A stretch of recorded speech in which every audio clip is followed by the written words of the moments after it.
Halo, Shalom, selamat malam Bapak Ibu Saudara, Jemaat Sentro yang dikasihi Tuhan.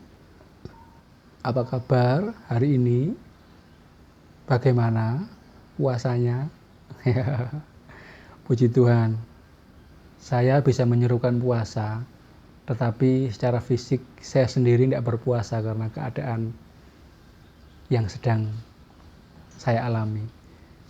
Oleh karenanya, di dalam penyampaian firman Tuhan, malam hari ini bukan kebetulan kalau saya diberi materi tentang Esther. Sebelum kita jauh melangkah,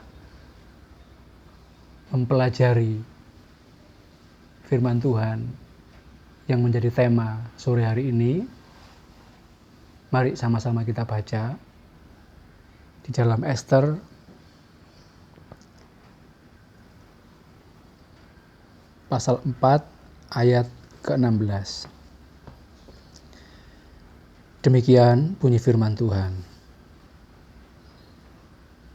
Pergilah, kumpulkanlah semua orang Yahudi yang terdapat di Susan, dan berpuasalah untuk aku.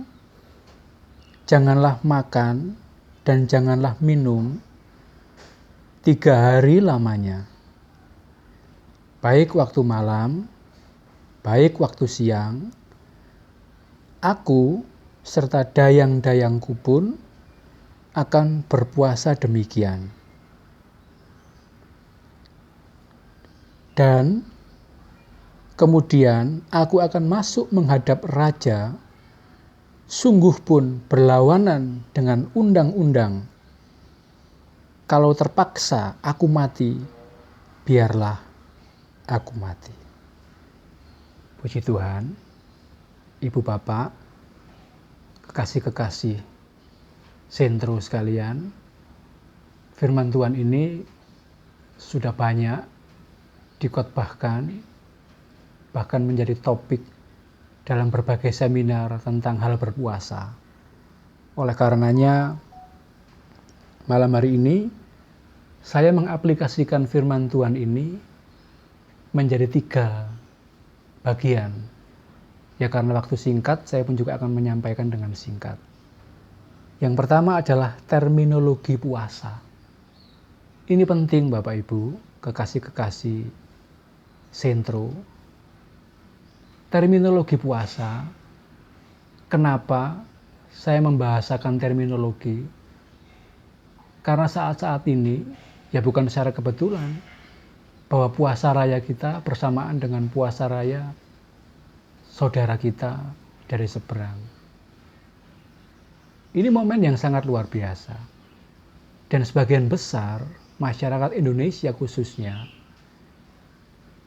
itu memiliki definisi tentang berpuasa itu adalah menyiksa diri.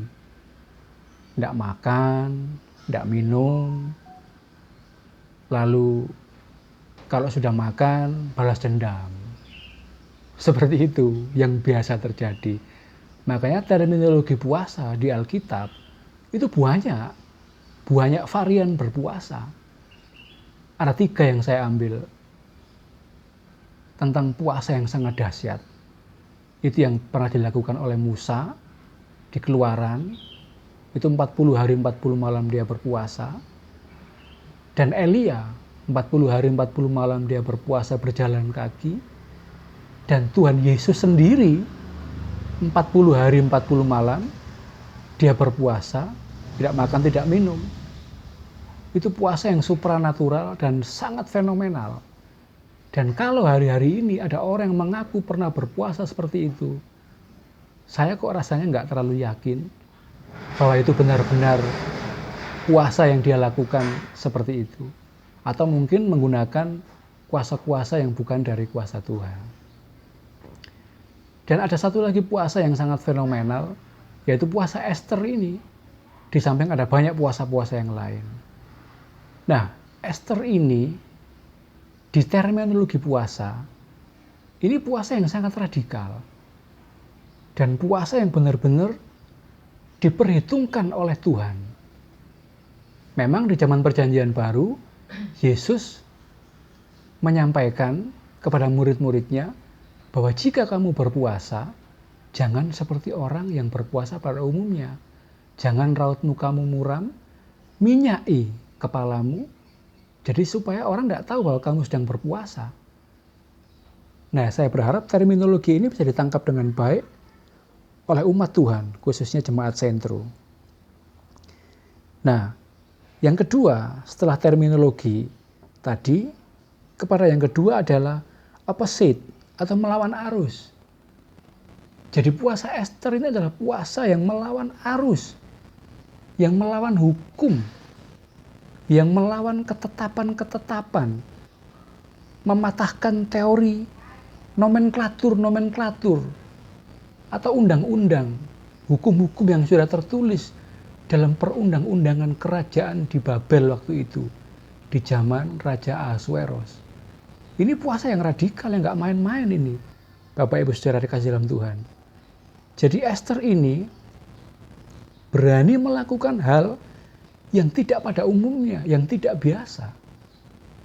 Dia berani bersikap, berani mengambil resiko.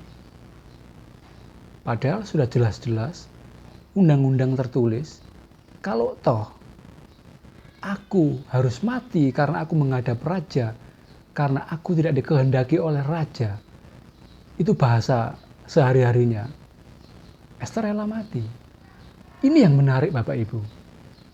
Karena waktu itu bangsa Yahudi ada dalam tekanan. Bukan dalam pembuangan, tapi dalam perbudakan. Dan dahsyatnya Ester ini salah satu orang Yahudi yang dipilih sebagai, waktu itu belum sebagai permaisuri raja, tapi ketika kontes pencarian permaisuri, ketika Ratu Wasti lengser dari jabatan sebagai permaisuri, Ester ini masuk ke dalam kategori lolos seleksi. Nah, Ester ini masih belum dinobatkan sebagai permaisuri. Makanya kalau dia tidak diizinkan menghadap raja dan raja tidak berkenan, mati. Ester ini mati. Karena melanggar nomenklatur, melanggar undang-undang yang sedang berlaku di Persia pada zaman itu. Itu yang kedua Bapak Ibu, setelah dari terminologi puasa. Lalu yang ketiga, ini yang juga tidak kalah dahsyatnya, yang sekarang ini sudah mulai kikis. Semangat kebersamaan. Jadi Ester ini sekalipun belum menjadi ratu waktu itu, tetapi Ester ini memiliki semangat yang dahsyat. Semangat untuk mempersatukan umat Yahudi waktu itu, untuk diajak berdoa, berpuasa, bahkan nggak main-main, 3 hari 3 malam.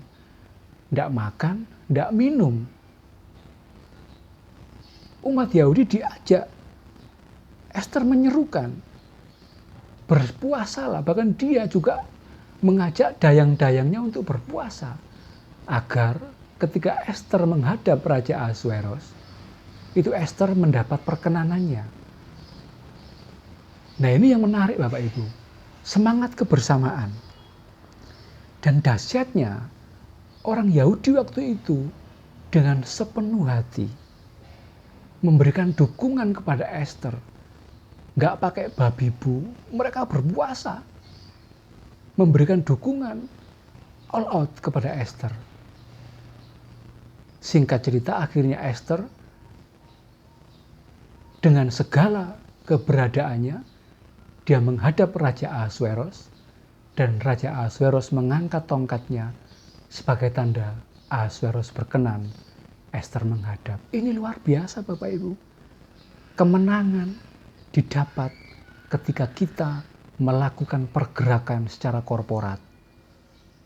Ya, wasaraya korporat yang kita lakukan di GPU Sentro, di GBI Sentro, saya yakin tahun ini kita akan mendapat kemenangan dahsyat. Saya yakin Ester masa kini ada di dalam GPI Sentro. Saya yakin dan percaya. Ini bukan hal yang biasa.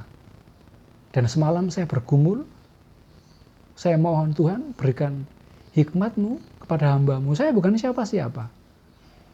Saya hanya belajar taat menyampaikan apa yang menjadi rencana Tuhan dalam kehidupan kita di situasi yang sulit ini.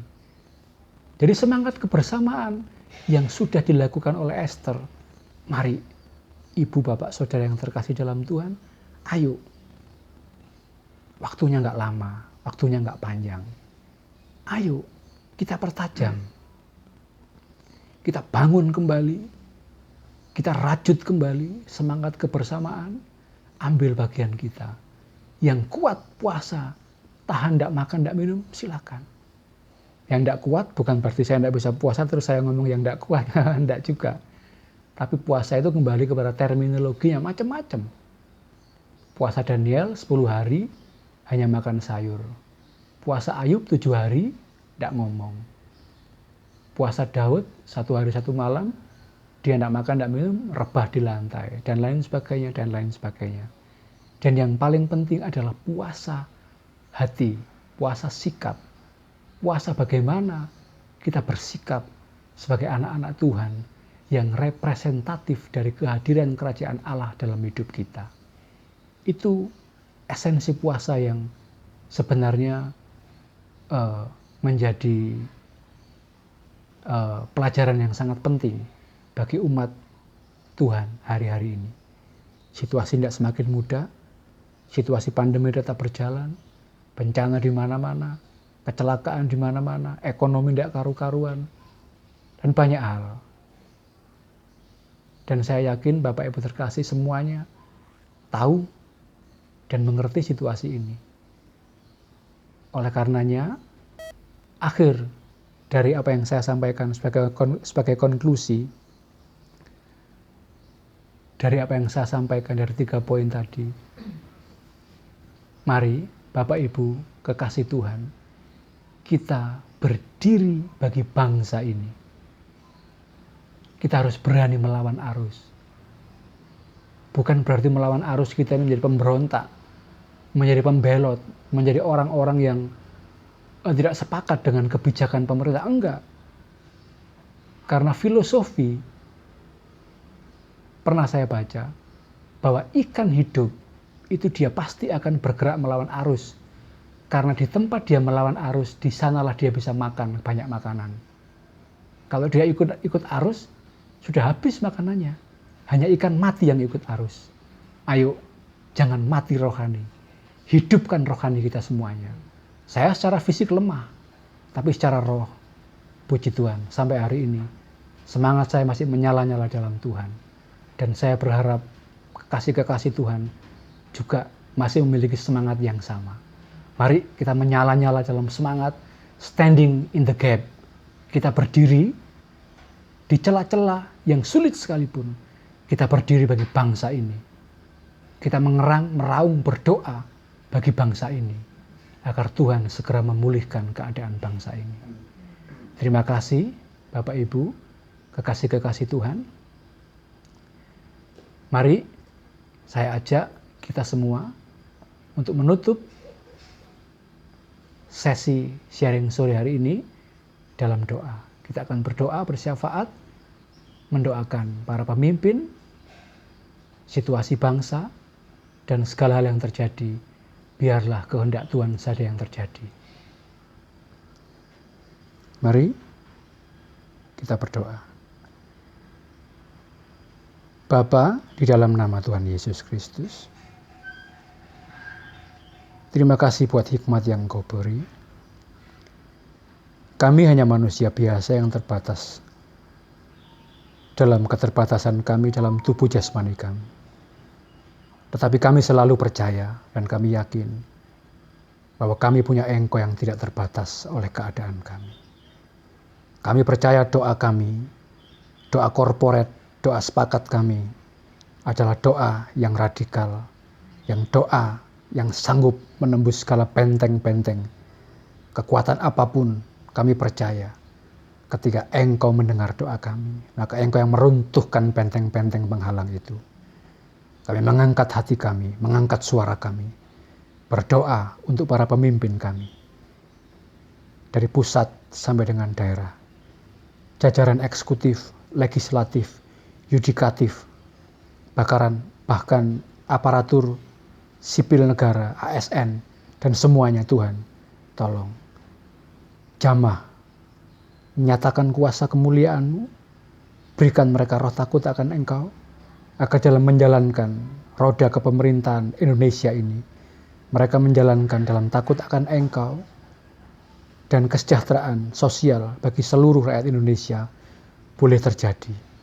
Dari Indonesia ujung timur yang sudah dinubuatkan oleh Daniel, yang tertulis di kitab Daniel. Pulau-pulau yang bergemuruh, laut bergemuruh, ombak bergemuruh.